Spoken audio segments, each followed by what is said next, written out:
In less than 24 hours, I leave on the Rebel 1100 for the longest trip I've ever taken on it. I'm headed to Ocean City, Maryland for Bike Week for the first time. But before that, we have to get this thing dialed in and ready for the trip. And you might notice that the most glaring issue is that the tire is absolutely shredded from a burnout that I recently did.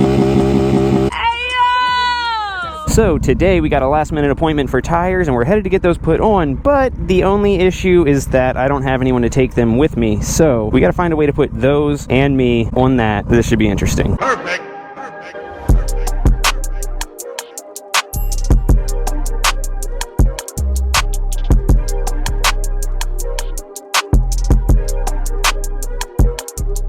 Welcome back to Life of Birch, and welcome to another sketchy idea. But hey, it's not dumb if it works, right? And if you're watching this, it has to mean that it worked, or that the estate of Life of Birch is posting this, but let's hope that it's the first one.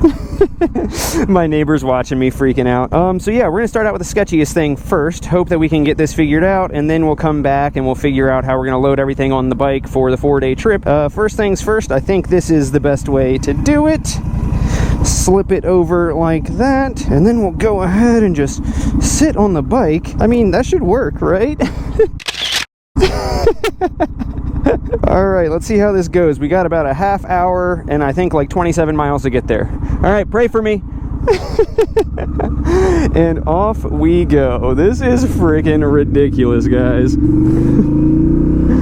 He was looking at me like I'm freaking crazy. You know, in my defense though, last night I did come out and look at it and see if I could attach the tires to the Sissy bar, but it didn't look like it was gonna work unless they were in their boxes, and that would be too big. I gotta go on the highway, it would catch too much wind. This seemed like the best option, and I was telling my neighbor Bryn that you guys just saw, I was telling her that this almost feels safer than usual because it's almost like a built-in seatbelt, you know? Alright, so we got 29 minutes and 26 miles. Say a prayer for me. Oh, stopping is the worst freaking part because I gotta keep my legs up so they don't fall, the tires don't fall down.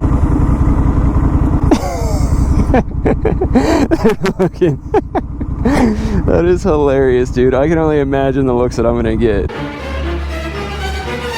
And ladies and gentlemen, here we are at Bob's BMW, safe and sound. Like I said, it's not dumb if it works, alright? Look at me now. They said I couldn't do it, but I did it. And I'm gonna be honest, it almost feels like this bike was like modified to make a trip like that. Oh, it's a little bit difficult getting off.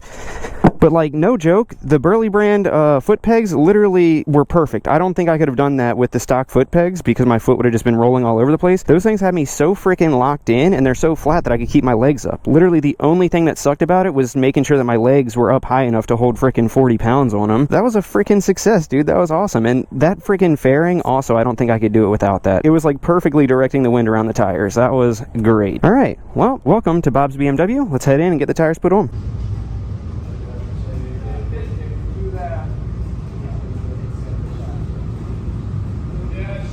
Sheesh, what are those? Alrighty, and we are done here at Bob's BMW. Shout out to my buddy Kyle who pulled some strings and got me in. Turns out that he actually was supposed to get his tires swapped out on his Triumph Scrambler right there that you guys might remember from the Distinguished Gentleman's Ride. He was supposed to get a tire change and he forfeited his spot to me, so what a freaking guy. And now let's take the melted rubber and the not melted rubber and we will slip back into something a bit more comfy, aka tires. Hop on this bad boy and we're off.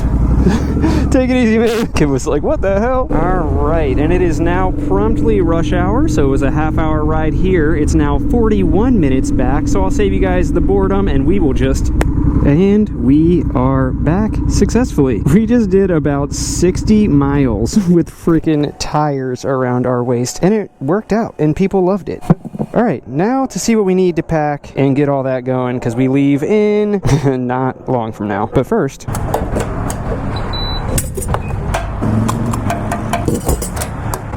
Alright, we're all gassed up and you guys actually just time traveled because it's actually tomorrow now and we're about to leave for the trip. We're running several hours late, but better late than never. So far we got the tires put on, obviously, we got gas in this bad boy, and I don't think I talked about it yet, but I got the chain all cleaned up, nice and shining, so we're good to go on that front. And now all that's left to do is load up the bike. Holy crap, dude, there's a plane flying super low. What is going on? Anyway, enough ADD, we just gotta load up the bike and we're off. Now when I say that this is the longest trip I've ever done, I don't necessarily mean mileage-wise wise or hours wise, it's actually only going to be about 2.5 or 3 hours away depending on stops and traffic, and I think it's only like 100 to 120 miles each way. But what I really mean is that it's going to be a 4-day trip, and I've never taken a trip that long on this bike before, so I wasn't sure what to pack. I wasn't sure what I would need. I wasn't sure if I would have enough room. Obviously this thing isn't really set up for touring, and I don't like big saddlebags, so I had to come up with a solution. So I grabbed the Burly Brand Sissy bar bag for this trip, and it seems to have worked out pretty freaking awesome so far. Literally 99% of the stuff that I need for this trip is inside that bag. All right, so here's everything that we're bringing. Got it all lined up here. Hopefully I'm not forgetting anything, but I'll run through everything that I'm bringing, and hopefully it's all fitting between the Burly Brand bag and my saddlebags. All right, so I have my MacBook right here. The Burly Brand bag is, I think, water resistant, not waterproof, so just to play it safe, I have it in a dry bag that's totally waterproof. I don't think it's supposed to rain, but that laptop costs more than most of my mini bikes, so we're gonna do everything we can to keep it safe. Up top, we got all the chargers for my computer, phone, and watch. Got the clothes right there, obviously, enough t-shirts for the trip and shorts just in case. We got all my filming stuff here, GoPro accessories, everything like that. LifeOfBurch stickers in case I run into anybody that wants them. Got a wrench just in case. Got some underwear, some socks, a hoodie, contacts, glasses, toothbrush, toiletries. Got my hat over there and the keys to get into the condo. So I think that's all that we should need, hopefully, and we'll see if it'll fit between that guy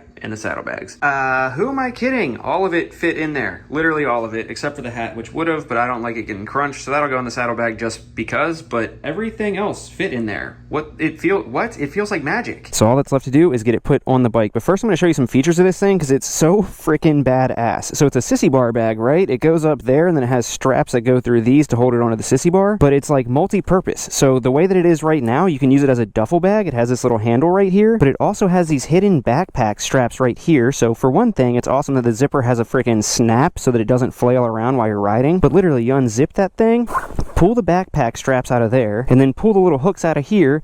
They latch on just like that, and now you got a backpack when you get there. How freaking sick is that, guys? Then you just tuck the straps back in, tuck these little hooks back in, zip it, snap it, which they even thought to freaking put a little area here so you can stick your finger under there so it snaps easier, and then you're good to put it on the bike as a Sissy bar bag. This thing is freaking sick. So high quality too, it's nuts. So to put it on, apparently all you do is take this little thing over here, which you can put a water bottle in, but it's also where you store the little straps. Take those out. Has the same little like easy snap right there, so you just snap it in place. Take it by the duffel bag handle, we'll throw it up there. We'll start with the top loops to keep it in place, I believe. So we'll put it through that, then through that, then through that, then through that, then through that, and then we will strap it down. So it looks like you just stick it straight through like that, pull it tight. I think I want it even tighter than that.